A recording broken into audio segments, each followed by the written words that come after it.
righty. I think we're ready to start.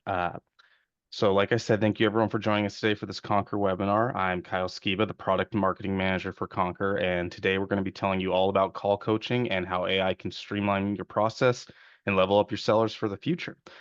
Please don't be shy about asking questions in the chat if something crosses your mind. We want to hear your thoughts, and I'm going to leave you in the capable hands of Conquer's Chief Customer and Operating Officer, Rick Smith, as he walks you through how to coach your coaches. So please take it away, Rick. Hey, great. Thanks, Kyle. I really do appreciate it. Thanks everybody for being on the call today and being on the webinar with us. Do value your time and the fact that you're going to spend a few minutes with us today. As Kyle said, my name is Rick Smith. I'm the Chief Customer Officer, also Chief Operating Officer at Conquer. Just give you a little bit of background on Conquer, maybe 10 seconds here, right? Conquer is a sales communications platform, and we're built entirely inside of Salesforce, right? And because we're entirely 100% inside of Salesforce, we kind of serve as that single pane of glass that includes all your communication channels, right? Your channels like voice, email, SMS, even social.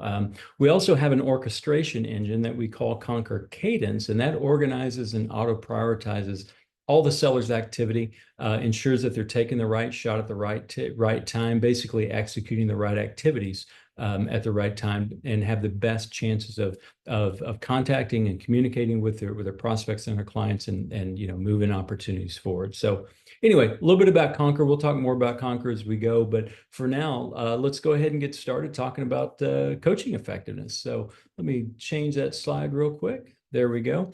I'm going to start by telling just a little story. Hopefully it just kind of sets the stage a little bit. Every year, my entire family, we go to the Gulf Coast for a great big family vacation, family reunion. There's 4 generations of us. About 25 normally show up, or 20, something like that. We all stay in one great big house, and we've been doing this for about 30 years. It's pretty amazing. We cook together, we eat together, we go to the beach together, and we play games together, and we play a ton of games. For about the last 7 or 8 years, we've been playing an annual golf tournament that includes myself and my nephew, and we play against my son-in-law and my other nephew, right? And it's pretty fierce competition out there on the golf course. And to be candid, the last few years, my team has gotten pretty soundly beaten, and it's been a little bit of embarrassing. But this year is different, right? This year we're dialed in, we're focused, and it comes down to hole number 18. Get a great drive, a great shot from the fairway onto the green, putt in, we win the tournament.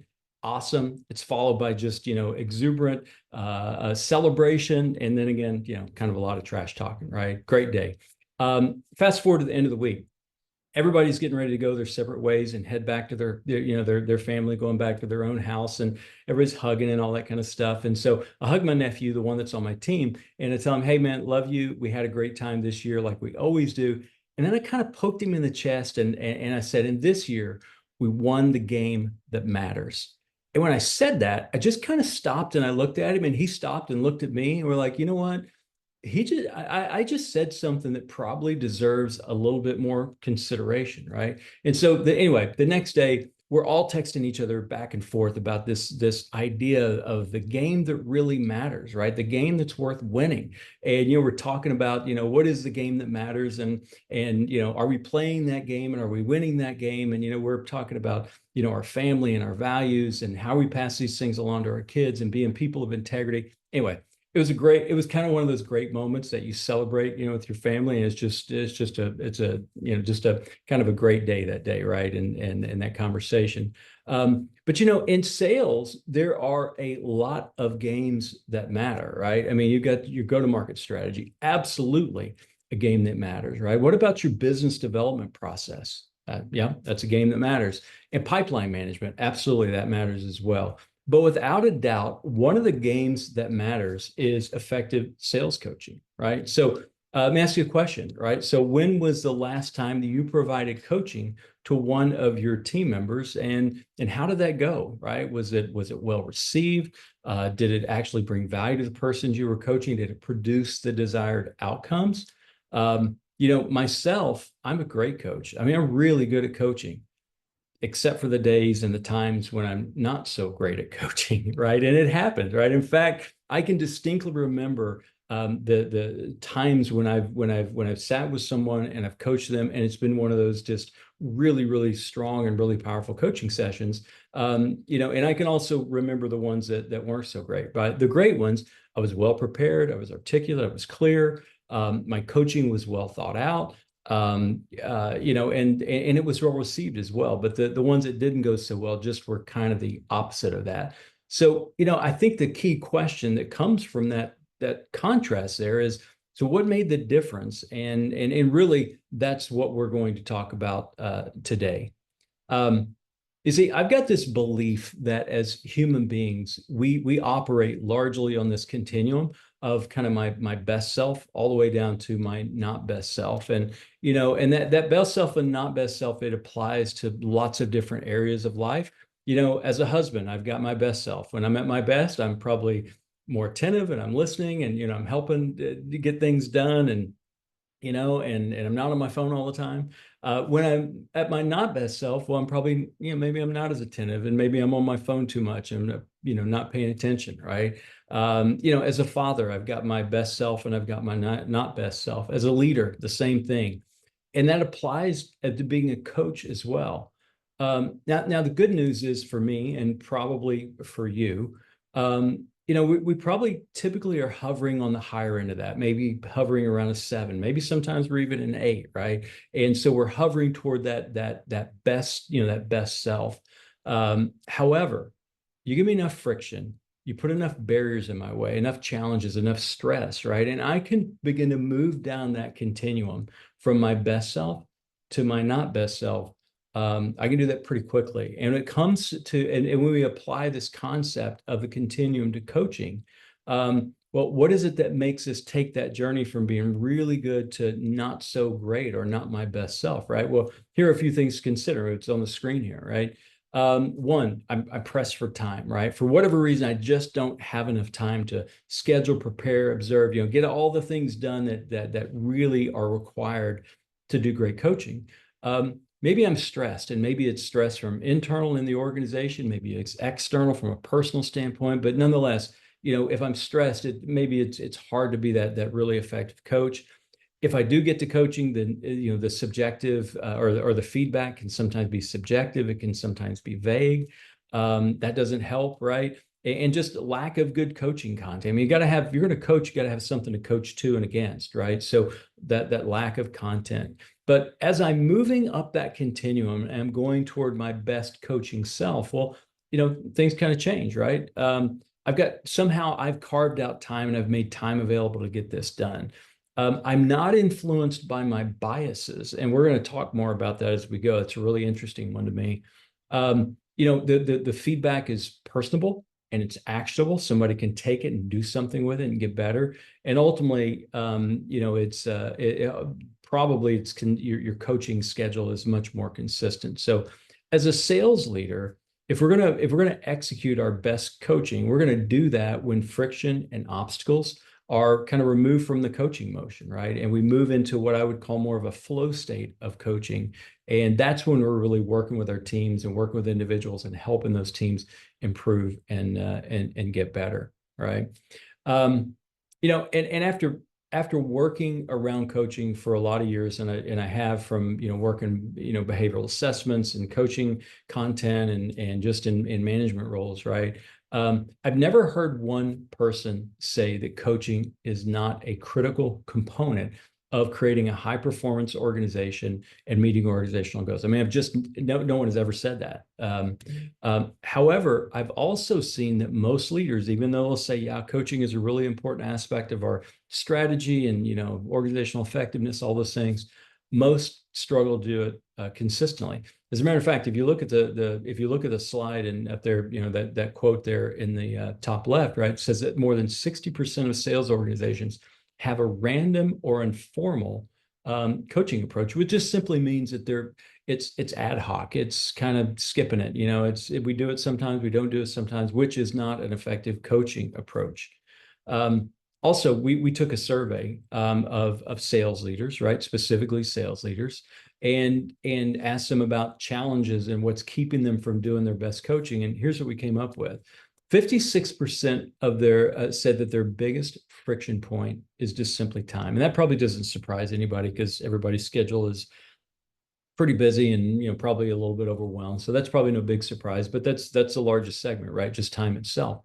28% say that their biggest friction point was bias. That did surprise me. I did not think that would come up. That would be so high in the results. But again, we'll jump into that coaching bias more in a few minutes. And then 9% say that their biggest friction point is just having a benchmark for comparison. And then 7% say it's something else. So we're not going to spend a lot of time on the 7%, but I do want to hit some of these others and we'll talk those through. So I won't ask you to take the survey today, but I think it's probably pretty safe to assume or safe to make the assumption that if we did, the results would be pretty similar to what we see here on the slide.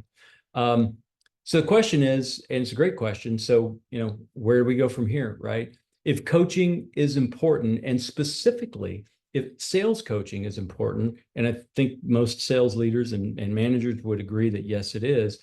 And if these friction points keep us from being our best coaching self, then I say enter AI technology, right? Because in the same way, generative AI is helping create better messaging and better logic and efficiency, all those things. It can also improve our coaching or coaching motion. So we're going to look at 4 coaching killers today, or friction points, and we're going to talk about how AI technology and specifically how Conquer can help reduce or remove those friction points. So here we go. So here are the 4, right? Coaching killers. The first one is just time. Managers have difficulty finding time to listen to and review calls, no doubt. The second one, benchmarks, right? Just no standard of what good looks like to ensure, accurate gap analysis and comparison for improvements. It's a big one. Here's the bias one. Again, we'll dig a little bit deeper. Failing to deliver consistent, unbiased, and actionable feedback. And then finally, the fourth one we'll talk about today is content, just creating the right content to train and coach their people. You got to have the content. So let's talk about those. And again, how AI technology, how Conquer is going to help with some tools to improve that coaching motion.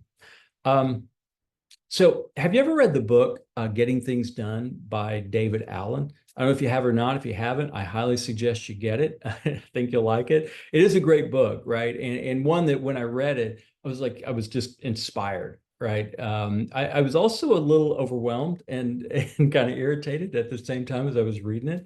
I was inspired because his approaches and his methods to time management and just getting things done was amazing, right? But I was a little bit overwhelmed or irritated because he hasn't seen my calendar, and I'm like, how do I take my busy day and work in these strategies? I mean, somehow I just need to create more time so I can get all these things done. So my inspiration pretty quickly turned to something else, maybe perspiration, right? As I thought to myself, I just don't have time. And so that's that first coaching killer we want to talk about. So when you think about AI technology, saving time is one of the easiest benefits to identify. And when it comes to saving time, or comes to sales coaching, just think about the massive time savings opportunity that is there when we think about utilizing AI, right? So here's a couple of them. Think about the friction and hassle it takes just to simply align your schedule as a manager with one of your sellers' calendars, so that you can sit in on a meeting, right? Well, with AI technology and conversational intelligence, right, that's solved. You can just record it. You can have it another time. Think about the time, the raw amount of time spent in a meeting for the purpose of observation. Relates to the first one, no doubt. But again, you've recorded it. You can listen to it when you're ready to listen to it. It doesn't have to be, you don't have to bend your calendar and schedule to someone else. And oh, by the way, you can listen to it in 1.5 time if you want, just to make it faster. Think about the time spent analyzing the conversation. This is where the real, the kind of the grind comes, right? Listening to that conversation and identifying the highlights and the key moments from a call that need to be addressed, right? Well, utilizing AI technology and Conquer, that's solved. And then think about and then how do you decide which calls you're going to listen to. Just assume you've got five sales reps and they all have 5 calls that week. How do you determine which ones you're going to listen to? Well, with Conquer, we'll provide you a call score that's going to help you make that determination, and we'll talk more about that as we go. So AI can dramatically reduce the time and the friction involved in just getting started with the coaching motion itself. So time, that is coaching killer number one. Um, Coaching killer number two, the benchmark for success. So one of my favorite questions that I've ever gotten, I use it all the time. I probably overuse it now, but it came from one of my a favorite sales leader of mine, still a friend of mine. And the question was, what does good look like? Right? It's just such a simple question, but oh my gosh, what a powerful question. And it's probably the most important question that you can ask when it comes to coaching and behavioral change. Because we increase the likelihood of success when everyone understands the answer to the question, what does good look like? Years ago, I used to work in the nonprofit field, and I worked with at-risk kids and children and at-risk families, right? And we had a behavioral modification program, and one of the key elements of that was really answering that question, what does good look like? I mean, it wasn't good enough to say, hey, you didn't follow instructions very well. It's too vague. It doesn't make any sense. How do you improve that? So it was really critical that we could tell them what good looks like. So here are the 4 steps to successfully following instructions. Look at the person, say, okay, do the task and check back, right? So it was very specific, but it answered that question. In the same way, right, with coaching and sales coaching, what is the benchmark for success? What does good look like? Having a consistent benchmark that to measure calls against or to compare calls and observations against increases the likelihood of a couple of things.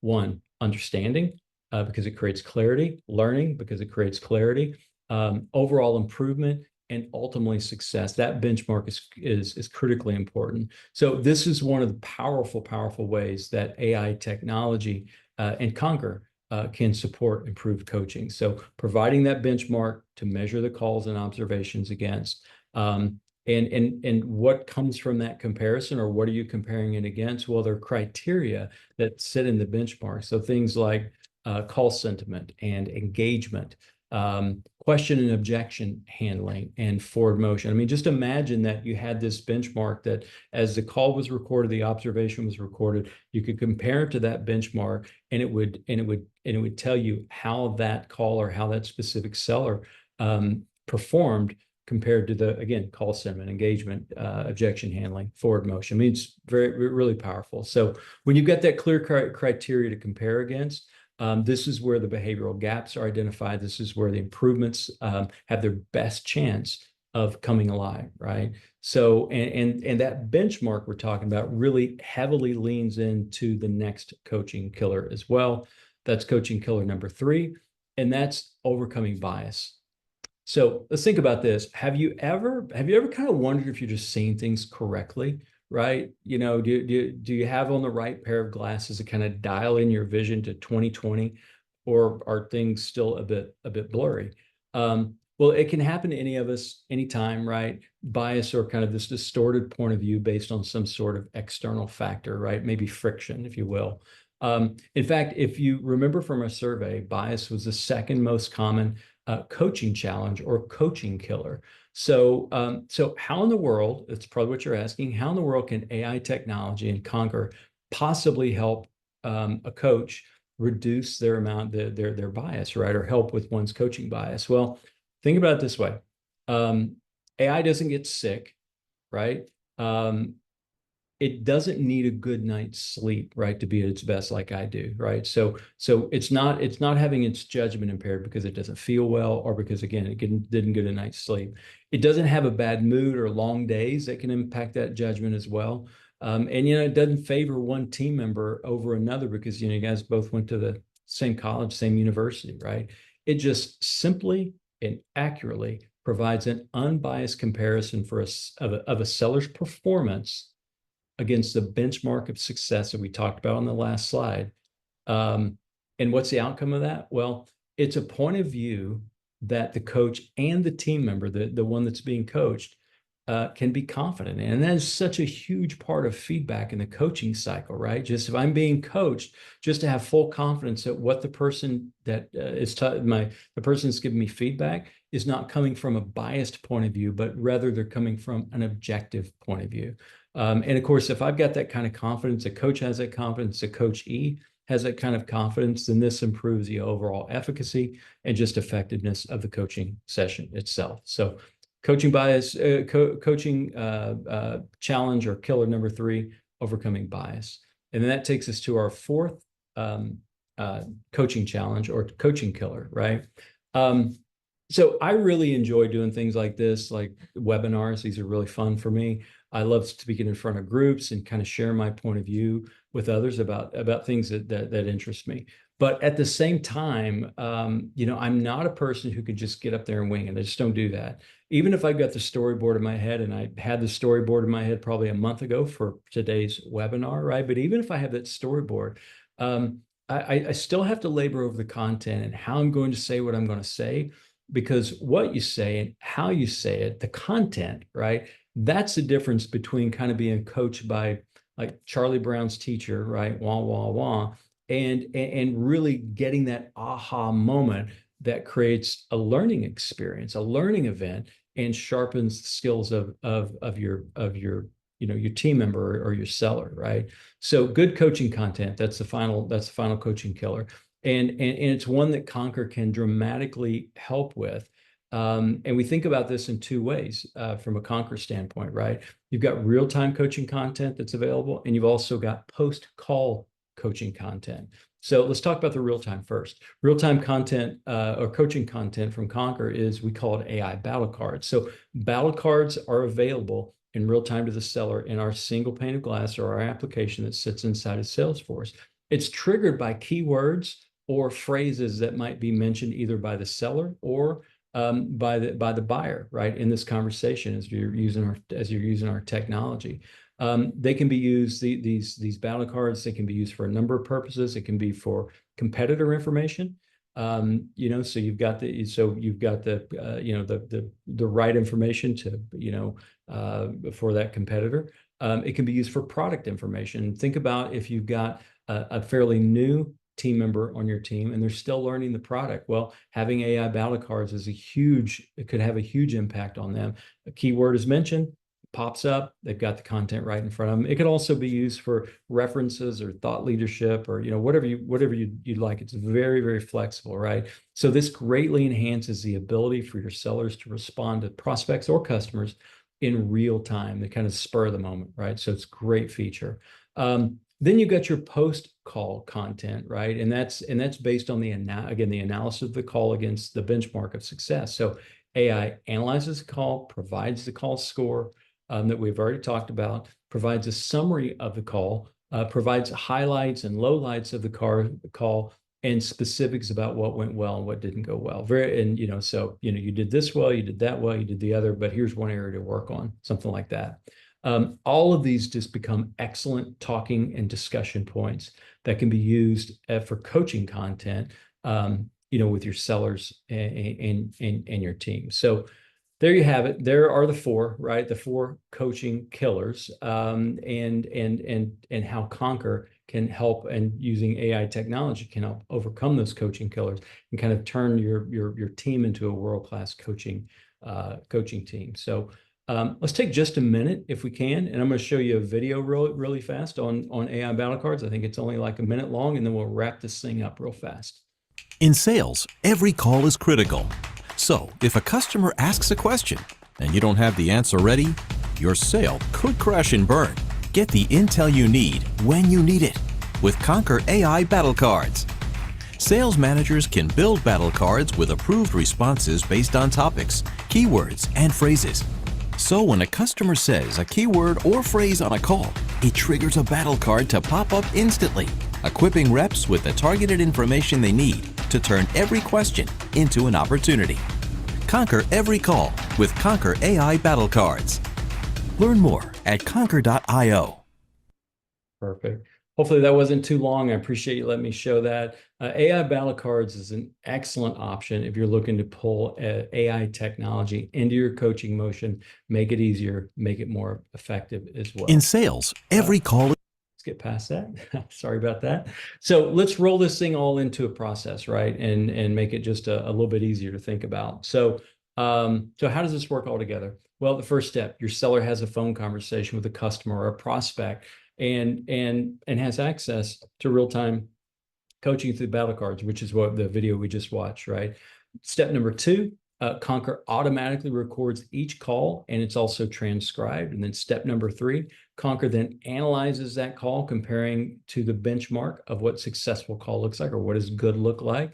And then as a coach, I've got the call summary, I've got the call score, I've got specifics about what went well and what didn't go well, and specific areas for improvement, right? And then so now you as a manager, you're armed with objective, unbiased talking points, and you're prepared for a powerful coaching session. And the good news is you did all this in a fraction of the time of a traditional coaching motion. All right. So a couple of key takeaways to think about, right? So first key takeaways, we kind of wrap things up here. Every sales leader agrees that sales coaching is a critical part of the revenue process, right? No doubt. Everybody's like, yep, that's me. I agree with that. However, most sales organizations suffer just from inconsistent and informal coaching processes. And so, it's almost like it's non-existent. The four biggest coaching killers or challenges that impact and kind of create this coaching gap are time, benchmarks, bias, and the lack of content. And then also, last key takeaway, by utilizing Concur and our AI technology for your business, sales leaders can overcome these hurdles and attain consistent, repeatable, objective sales coaching process that actually drives results. And of course, that's where you want to be. And also, just a couple of great quotes there. I always like to end these webinars with quotes. First one, coaching is unlocking a person's potential to maximize their own performance. Great quote there. That's what this thing's all about. And then finally, from Coach John Wooden, a good coach can change a game, but a great coach can change a life. So thank you so much. We appreciate you being here today. Hopefully, we've shared some content with you that's helpful. I think we'll take probably just a couple of minutes to see if there's any questions, and we'll go from there. Wow, thanks for all that info, Rick. That's really valuable stuff. So we did have a couple questions rolling during the presentation, actually. Are you ready? Yep, let's go. Okay, so first question, do you need a data plan before you can start using AI? It's interesting. I end up talking about AI on a fairly regular basis, right? And I've done a lot of surveys, just like we've done on the coaching, we've done on the where people are on the AI journey. Still, most people are kind of just getting their feet wet on the AI journey, right? They're thinking about it. They don't have a data plan yet. They don't have an SOP. So it really kind of depends on your organization.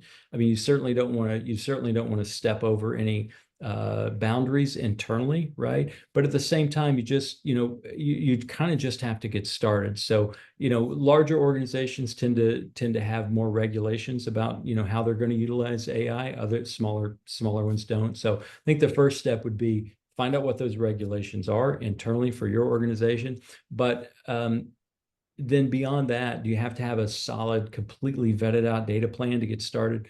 I would say no. I would say just start testing it, just start playing with it, start utilizing it and getting familiar with it. Yeah, we're all on the learning journey when it comes to AI, right? That's so true. Okay, next up, how frequently do you recommend coaching your sellers one-on-one? Yeah. So I try to meet with all of my team members once a week at least, right? But as far as formally reviewing calls and observations, things like that, some of that has to do with the tenure of the team member. If they're brand new, I'm probably doing that more often. If they've been around a while and we've kind of gone through the basic coaching, then I would do that. I would do that no less than once a month. That would be the minimum. But I think probably at least a couple of times a month is really effective. And again, if you get someone who's brand new, not used to your process, not used to the sequences and things that you're doing, then I would work on that once a week. That makes sense.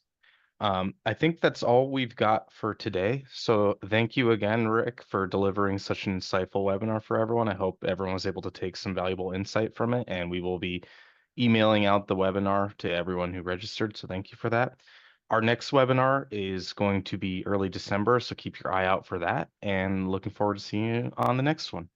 That's Thanks, everyone. awesome. Yeah. Thanks, Kyle. Thanks, everybody. Have a great day.